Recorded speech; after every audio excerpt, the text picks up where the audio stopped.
தமிழக மக்கள் அனைவருக்கும் எனதே வணக்கம். லாஸ்ட் ஒரு 2 நாட்கள் வெறும் ஒரு 2 வீடியோ தான் போட்டேன். அதை நாம் தமிழர் கட்சி இந்த மாதிரி பணம் வாங்கிட்டு பேசிகிட்டு இருக்காங்க, இந்த மாதிரி தொடர்ந்து இது பண்ணுறாங்க அப்படின்னு சொல்லிட்டு ஒரு 2 வீடியோ போட்டேன். ஆதாரம் கேட்டாங்க, அதுக்கான ஆதாரத்தை நான் கொடுத்துட்டேன்.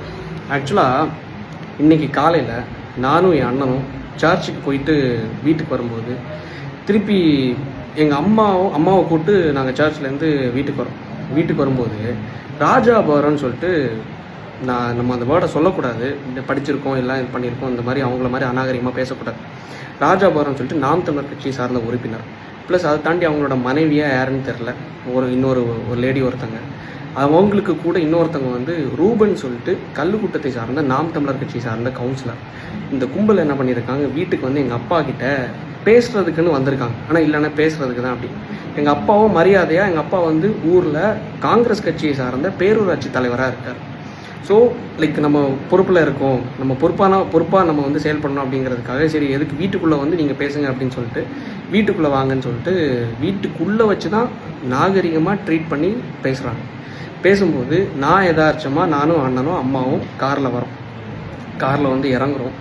இறங்கிட்டு ராஜாபுரம் பார்த்துட்டு என்ன தம்பி வந்துட்டியா அப்படின்னு சொல்லிட்டு கார்லேருந்து கூப்பிட்டு என்ன பிரச்சனை அப்படின்னு சொல்லிட்டு, இல்லை தம்பி பேசுகிறதுக்கு தான் அப்படின்னு சொல்லிட்டு சரி வீட்டுக்குள்ளே போகிறோம்.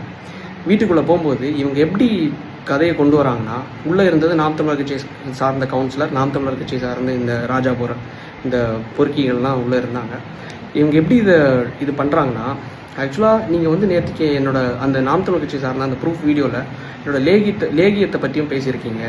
லேகியத்துக்கு நான் எஃப்எஸ்எஸ்ஏ லைசன்ஸ்லாம் வச்சுருக்கேன். சார் நான் லைசன்ஸ் கேட்டேன், லைசன்ஸ் இல்லைங்கிறத நான் ப்ரூஃப் பண்ணுறதுக்காக என்னோடய ஃபோனை எடுக்கிறேன், மொபைல் எடுத்து இங்கே பாருங்கள் நான் ப்ரூஃப் பண்ணுறேன், உங்களுக்கு லைசன்ஸ் கிடையாது, ஒரு ஃபுட் ப்ராடக்ட்டை நீங்கள் இந்த மாதிரி விற்கக்கூடாது அப்படின்னு சொல்லிட்டு எஃப்எஸ்எஸ்ஏ லைசன்ஸ் இல்லாமல் விற்கக்கூடாதுன்னு சொல்கிறேன்.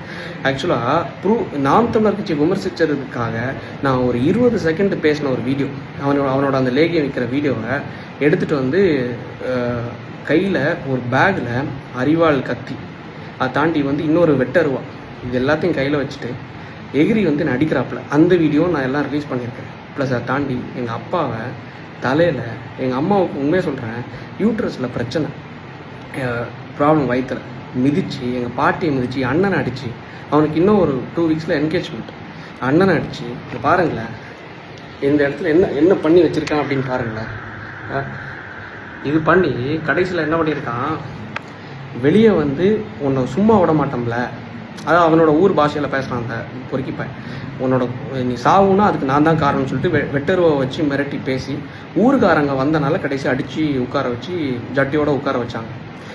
நம்மளோட நாகரிகம் அது கிடையாது. ஆனால் இருந்தாலும் இந்த அளவுக்கு பண்ணவங்கள நாம் தமிழர் கட்சி, அதை நான் ஓப்பனாக சொல்கிறது என்னென்னா, திமுக இத்தனை நாட்கள் நான் விமர்சித்தேன், இவ்வளோ நாள் தொடர்ந்து விமர்சித்தேன், 1 வருஷம் கிட்ட விமர்சிச்சிருப்பேன். ஆனால் ஒரு தடவை கூட என் வீட்டுக்கு ஆள் அனுப்பியோ என் வீட்டை வெட்டுறதுக்கோ கொல்றதுக்கோ வந்தது கிடையாது. திமுக சார்ந்தெல்லாம் நான் பேசலை, ஆனால் இருந்தாலும் இது வரைக்கும் நான் அஃபெக்ட் ஆனது கிடையாது. என் குடும்பமோ அப்பாவோ அம்மாவோ அண்ணனோ அஃபெக்ட் ஆனது கிடையாது. ஆனால் நாம் தமிழர் கட்சியை விமர்சித்த 2 நாளில் வெட்டுறது அளவுக்கு வராங்கன்னா யோசிச்சு பாருங்கள். எந்த கட்சி தாண்டியும் எப்படி ஒரு தற்கொலை கூட்டம், கொலகார கூட்டம் நம்ம வளர்த்து வச்சுருக்கோம், இந்த சீமானை நம்பி எப்படி வச்சுருக்கோம், இந்த சீமான் வளர்த்த பிறப்புகள், இந்த உடன்பிறப்புகள், இந்த தற்கொலை கூட்டம், கொலகார கூட்டம் எப்படி இருக்குன்னு மட்டும் பாருங்களேன். நாம் தமிழர் டிஎம்கே வாச்சும் ஐடிவிங்கில் தான் விளையாடுவாங்க. ஆனால் இந்த நாம் தமிழர் கட்சி, அதுக்கு முன்னாடி தான் இந்த சுனந்தாங்கிறவங்க நாம் தமிழர் கட்சியோட ஐடிவிங் செக்ரட்டரி, மாநில செக்ரட்டரி, எனக்கு காலில் மெசேஜ் பண்ணுறாங்க, you will face the consequences அப்படின்னு சொல்லிட்டு. நான் அந்த கான்சிக்வன்சஸ் இதுன்னு தெரில, ஆனால் வீட்டுக்கு வெட்டி கொள்கிற அளவுக்கு இவனுங்க வராங்கிற கான்சிக்வன்சஸ் நான் எதிர்பார்க்கல. சரி ஓகே பரவாயில்ல, கடைசியில் ஜட்டியோட உட்கார வச்சாங்க மக்கள், இது பண்ணி போலீஸ் கம்ப்ளைண்ட் கொடுத்துருக்கோம், அம்மா ஹாஸ்பிட்டல் அட்மிட் ஆகிருக்காங்க. என்ன பண்ணுறது, மக்களுக்காக பேசினா வீட்டில் அப்பா அம்மா யாருக்கும் நிம்மதி இல்லை, எதுவும் இல்லை. ஒரு அட்வொகேட்டாக இருந்து நம்மளை இது பண்ணியிருக்காங்க, வீட்டுக்கு கொல்ல வந்திருக்காங்கன்னா, ஊர் மக்கள் வந்தனால, என்னோடய சொந்தக்காரங்க வந்தனால தப்பிச்சோம். இல்லைன்னு வைங்களேன், இன்றைக்கி நான் உயிரோடு இருந்திருக்க மாட்டேன்.